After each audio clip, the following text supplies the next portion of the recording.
మహిళా బిల్లు ముసుగులో డీలిమిటేషన్ ప్రక్రియ అమలు చేసేందుకు కేంద్రం చేసిన ప్రయత్నమేదైనా విపక్షాలు అడ్డుకున్నాయన్నారు సీఎం రేవంత్ రెడ్డి. రాజ్యాంగాన్ని రద్దు చేసేందుకు, రిజర్వేషన్లను తొలగించేందుకు మోడీ ప్రభుత్వం కుట్ర చేస్తోందని తప్పుపట్టారు. డీలిమిటేషన్తో సంబంధం లేకుండా మహిళా బిల్లులు సోమవారం ప్రవేశపెడితే విపక్షాలన్నీ మద్దతిస్తాయని సీఎం రేవంత్ రెడ్డి స్పష్టం చేశారు.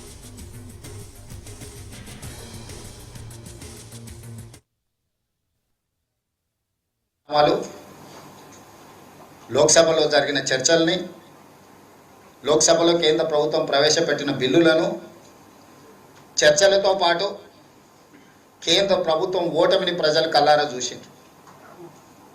ఈ ఓటమి భారతీయ జనతా పార్టీ తెచ్చిన చట్టాల ఓటమిగా చూడాల్సిన అవసరం లేదు. భారతీయ జనతా పార్టీ నరేంద్ర మోడీ గారి యొక్క ప్రభుత్వం యొక్క చిత్తశుద్ధి ఓటమికి గురైంది. చిత్తశుద్ధి లేని చట్టాలను చట్టసభలలో ప్రవేశపెట్టి ప్రేరేపితమైన రాజకీయ ప్రయోజనాల కోసం ఏదైతే ప్రయత్నం చేసిండ్రో దేశ ప్రజలందరూ, ప్రతిపక్ష పార్టీలు అన్నీ కలిసి భారతీయ జనతా పార్టీ అహంకారాన్ని, రాజకీయ దురుద్దేశాన్ని ఓడించడం జరిగింది. మహిళా రిజర్వేషన్ల ముసుగులో సీట్లను పెంచడం ద్వారా 553 సీట్లను 850 సీట్లకు పెంచడం ద్వారా వాళ్ళు ఏదైతే రాజ్యాంగాన్ని మార్చాలనుకుంటున్నారో, రిజర్వేషన్లను రద్దు చేయాలనుకొని 2024 ఎన్నికల సందర్భంగా 400 సీట్లు వస్తే 2/3 మెజారిటీతోని రాజ్యాంగాన్ని మార్చి రిజర్వేషన్లు రద్దు చేయాలన్న ఆలోచనను ప్రజలు గుర్తించి 2024 లోక్సభ ఎన్నికలలో భారతీయ జనతా పార్టీని ఓడించడం జరిగింది. ఓటమిని దిగమింగుకొని ఈరోజు రాజ్యాంగాన్ని మార్చాలి, రిజర్వేషన్లు రద్దు చేయాలనే ఆలోచనతోటి మహిళా రిజర్వేషన్ ముసుగులో సీట్ల పెంపు కార్యక్రమాన్ని ఈరోజు చట్టసభలకు తీసుకురావడం జరిగింది. ఈ అంశాన్ని కూడా దేశ ప్రజలు, ప్రతిపక్ష నాయకులందరూ గుర్తించి మహిళా రిజర్వేషన్లకు మాకు ఎలాంటి అభ్యంతరం లేదు, సీట్ల పెంపు విషయంలో విస్తృత స్థాయిలో ప్రజలలో చర్చ జరిగి ప్రజల ఆమోదం మేరకు మాత్రమే మీరు ముందుకు వెళ్ళాలి, ఇప్పుడు ప్రవేశపెట్టిన చట్టాలను మేము ఒప్పుకునే సమస్యనే లేదు అని చెప్పి లోక్సభలో చర్చల సందర్భంగా చెప్పడమే కాకుండా ఓటింగ్లో కూడా కేంద్ర ప్రభుత్వాన్ని ఓడించడం జరిగింది. ఈ ఓటమి భారతీయ జనతా పార్టీ అహంకారాన్ని తగ్గిస్తుంది అని నేను భావిస్తున్నా. అదేవిధంగా ఇండియా కూటమి తరఫున, కాంగ్రెస్ పార్టీ తరఫున తెలంగాణ ముఖ్యమంత్రిగా కేంద్ర ప్రభుత్వానికి నేను సూచన చేస్తున్నా, మహిళా రిజర్వేషన్లను అమలు చేద్దాము తక్షణమే. నిన్న చర్చల సందర్భంగా 1 గంట సభను వాయిదా వేస్తే చట్టాన్ని సమూలంగా మార్చుకొని వస్తానని అమిత్ షా గారు చెప్పారు. 1 గంటలోనే చట్టాన్ని సవరించగలిగిన శక్తి సామర్థ్యాలు ఉన్నప్పుడు ఈరోజు శనివారము, రేపు ఆదివారం, సోమవారం రోజు తిరిగి సభలను ప్రారంభించి మహిళా రిజర్వేషన్లు అమలు చేయడానికి అవసరమైన చట్ట సవరణలతో మహిళా రిజర్వేషన్లను అమలు చేయడానికి చట్టాన్ని తీసుకురావాలని, ఆ చట్టానికి కాంగ్రెస్ పార్టీ సంపూర్ణంగా మద్దతు పలుకుతుంది. మిగతా విపక్షాలను, ప్రతిపక్షాలను అన్నిటిని కూడా సమన్వయం చేసే బాధ్యత కాంగ్రెస్ పార్టీ తీసుకుంటుంది. ఎందుకంటే స్వతంత్రం వచ్చిన తర్వాత పురుషులతో పాటు మహిళలకు సమానంగా ఓటు హక్కు ఇచ్చింది కాంగ్రెస్ పార్టీ. అమెరికా లాంటి దేశంలో మహిళలకు ఓటు హక్కు ఇవ్వడానికి 150 సంవత్సరాలు పట్టింది. కానీ స్వతంత్రం వచ్చిన ఎంబడే మహిళలకు ఓటు హక్కు ఇవ్వడం కానీ, ఈ దేశానికి మహిళను రాష్ట్రపతిని చేయడం కానీ, ఈ దేశానికి మహిళను ప్రధానమంత్రిని చేయడం కానీ, లోక్సభ స్పీకర్గా చేయడం కానీ, వివిధ రాష్ట్రాల ముఖ్యమంత్రులను చేయడం కానీ, గవర్నర్లను చేయడం కానీ, చీఫ్ జస్టిస్ ఆఫ్ రాష్ట్రాలలో వివిధ రాష్ట్రాలకు చీఫ్ జస్టిస్లను మహిళలను చేయడం కానీ, ఇలా చెప్పుకుంటూ వెళ్తే ఉపరాష్ట్రపతిని చేయడంలో కానీ అన్ని అంశాలలో కాంగ్రెస్ పార్టీ మహిళలకు అత్యంత ప్రాధాన్యత ఇచ్చింది. అంతెందుకు కాంగ్రెస్ పార్టీ అధ్యక్షురాలుగా శ్రీమతి ఇందిరాగాంధీ గారిని, శ్రీమతి సోనియా గాంధీ గారిని స్వతంత్రానికంటే ముందు కూడా కాంగ్రెస్ పార్టీకి మహిళా అధ్యక్షులను నియమించుకున్న చరిత్ర, మహిళా నాయకురాళ్ళ నాయకత్వంలో పనిచేసిన చరిత్ర కాంగ్రెస్ పార్టీకి ఉంది. మహిళా రిజర్వేషన్లకు కాంగ్రెస్ పార్టీ అడ్డంకి కాదు. కాంగ్రెస్ పార్టీ మహిళా రిజర్వేషన్లను వ్యతిరేకించడం లేదు. మహిళా రిజర్వేషన్ల ముసుగులో రాజ్యాంగాన్ని సవరించడం ద్వారా, రాజ్యాంగాన్ని మార్చి రిజర్వేషన్లు రద్దు చేయాలనే కుట్ర ఏదైతే మోడీ గారు చేస్తున్నారో దానికి మాత్రమే వ్యతిరేకము. ఈరోజు ప్రజలందరూ కలిసి నిన్న తెచ్చిన చట్టాలను ఓడించడం జరిగింది. సోమవారం మహిళా రిజర్వేషన్లను అమలు చేయడానికి చట్టాన్ని ప్రవేశపెడితే 2 రోజుల్లోనే చట్టాన్ని ఆమోదింపజేసి 2027లో ఉత్తరప్రదేశ్ శాసనసభలో 1/3 మహిళా రిజర్వేషన్లతోనే ఉత్తరప్రదేశ్ శాసనసభ ఎన్నికలను నిర్వహించవచ్చు. 27 తర్వాత ఏ రాష్ట్రంలో ఎన్నికలు జరిగినా శాసనసభలలో మహిళా రిజర్వేషన్లను అమలు చేయొచ్చు. 2029 లోక్సభలో మహిళా రిజర్వేషన్లను అమలు చేయొచ్చు. దేశ రాజకీయాలలో జరుగుతున్న పరిణామాలు, లోక్సభలో జరిగిన చర్చల్ని, లోక్సభలో కేంద్ర ప్రభుత్వం ప్రవేశపెట్టిన బిల్లులను, చర్చలతో పాటు కేంద్ర ప్రభుత్వం ఓటమిని ప్రజలు కల్లారా చూసిండ్రు. ఈ ఓటమి భారతీయ జనతా పార్టీ తెచ్చిన చట్టాల ఓటమిగా చూడాల్సిన అవసరం లేదు. భారతీయ జనతా పార్టీ నరేంద్ర మోడీ గారి యొక్క ప్రభుత్వం యొక్క చిత్తశుద్ధి ఓటమికి గురైంది.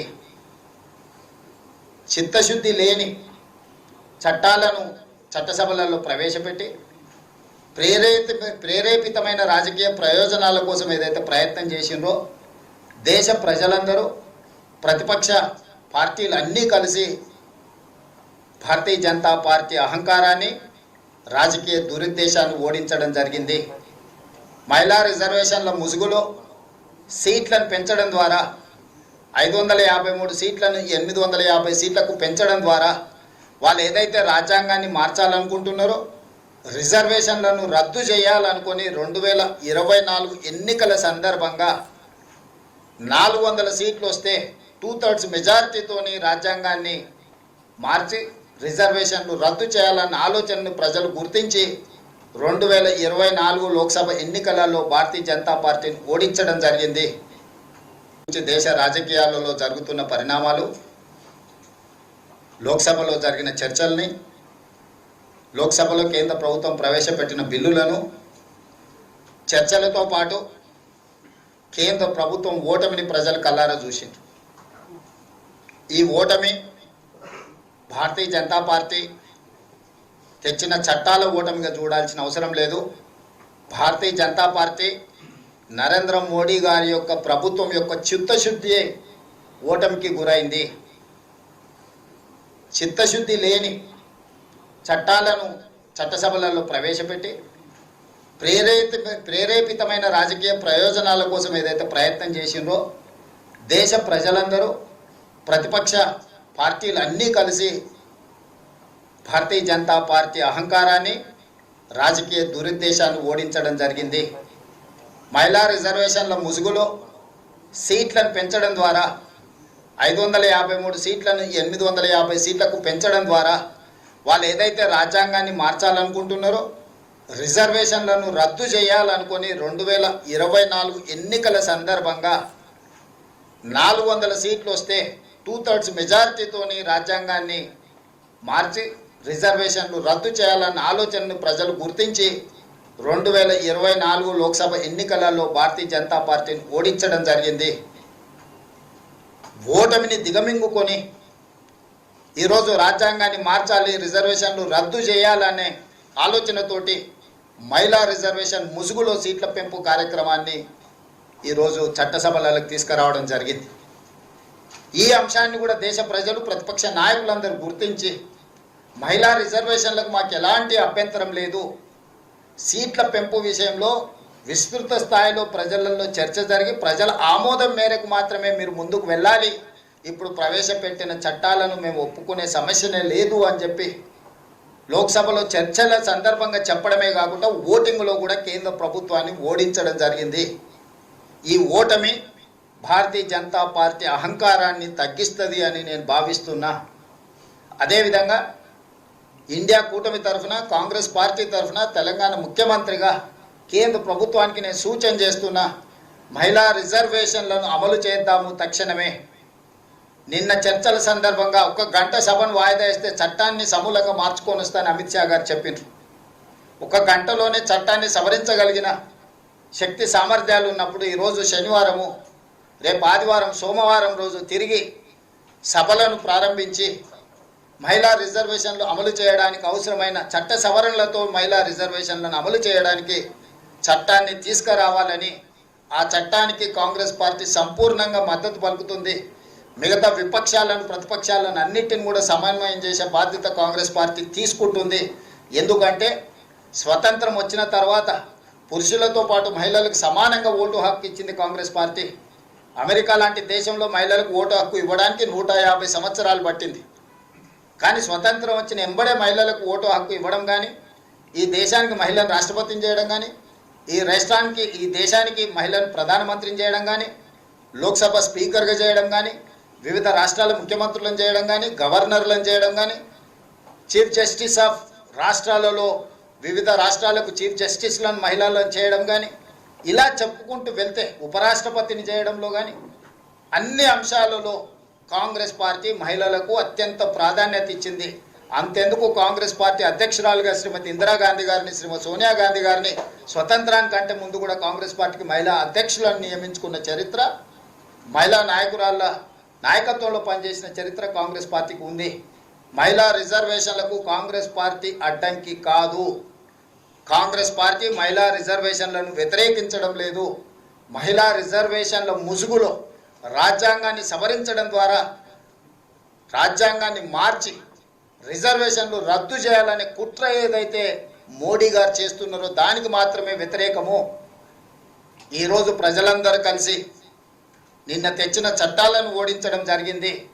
సోమవారం మహిళా రిజర్వేషన్లను అమలు చేయడానికి చట్టాన్ని ప్రవేశపెడితే 2 రోజుల్లోనే చట్టాన్ని ఆమోదింపజేసి 2027లో ఉత్తరప్రదేశ్ శాసనసభలో 1/3 మహిళా రిజర్వేషన్లతోనే ఉత్తరప్రదేశ్ శాసనసభ ఎన్నికలను నిర్వహించవచ్చు. 27 తర్వాత ఏ రాష్ట్రంలో ఎన్నికలు జరిగినా శాసనసభలలో మహిళా రిజర్వేషన్లను అమలు చేయొచ్చు. 2029 లోక్సభలో మహిళా రిజర్వేషన్లను అమలు చేయొచ్చు. కాబట్టి రాజకీయ భేషజాలకు వెళ్లాల్సిన అవసరం లేదు. రాజకీయ పంతాలకు పట్టింపులకు ఇది సమయం కాదు. మహిళా రిజర్వేషన్లు అనేది ఒక గొప్ప బాధ్యత, ఒక గొప్ప అవకాశము. ఈ సందర్భంగా నరేంద్ర మోడీ గారు పంతాలకు పట్టింపులకు పోకుండా తిరిగి మహిళా రిజర్వేషన్ బిల్లును చట్టసభలలో ప్రవేశపెట్టి తక్షణమే ఆమోదింపజేసుకొని మహిళా రిజర్వేషన్లను అమలు చేయాల్సిందిగా కాంగ్రెస్ పార్టీ డిమాండ్ చేస్తుంది. మేము ఏమి సవరణ, ఒకే ఒక్క అంశం, ఏకవాక్య తీర్మానం. 2023 నుంచి 543 లోక్సభ సీట్లలో, ప్రతి రాష్ట్రంలో ఉన్న శాసనసభ సీట్లలో 1/3 మహిళా రిజర్వేషన్లు అమలు చేయడానికి అవసరమైన సవరణలు ఏవైనా తీసుకురండి. చట్టాన్ని ఈ అంశాన్ని కరెక్ట్గా 2023 నుంచి మహిళా రిజర్వేషన్లు అమలు చేయడానికి అవసరమైన అన్ని సవరణలు తీసుకురండి, మేము మద్దతు ఇస్తామని చెప్తున్నాం. ఇంకా ఏమైనా చేయండి, 27 నుంచి ఇంకా ఏదైనా తీసేయండి. 2027 సంవత్సరం నుంచి ఉత్తరప్రదేశ్ శాసనసభ ఎన్నికల్లో కూడా మహిళా రిజర్వేషన్లు అమలు చేయడానికి చేయాల్సిన సవరణలు అన్నిటిని కూడా న్యాయ నిపుణులతో చర్చించి అన్ని సవరణలు చేసుకొని తీసుకురండి. ఇక వేరే ఏ బిల్లులు ఏ ముసుగులు దొడుక్కొని రాకండి. ముసుగుతో వస్తే మేము గుర్తిస్తాము. ఇప్పుడు ఆయన ఎన్నుకున్న విధానాన్ని వ్యతిరేకిస్తున్నాం. సీట్ల పెంపు అనేది అంశమే కాదు, సీట్ల పెంపులో ఆయన ఎన్నుకున్న విధానాన్ని సంపూర్ణంగా వ్యతిరేకిస్తున్నాం. ఇది దేశంలో దక్షిణ భారతదేశం, ఉత్తర భారతదేశంలో అంతరాన్ని పెంచుతుంది. చిన్న రాష్ట్రాలు పెద్ద రాష్ట్రాల మధ్యలో అంతరం పెంచుతుంది. ఇది దీర్ఘకాలికంగా దేశ సమైక్యతకి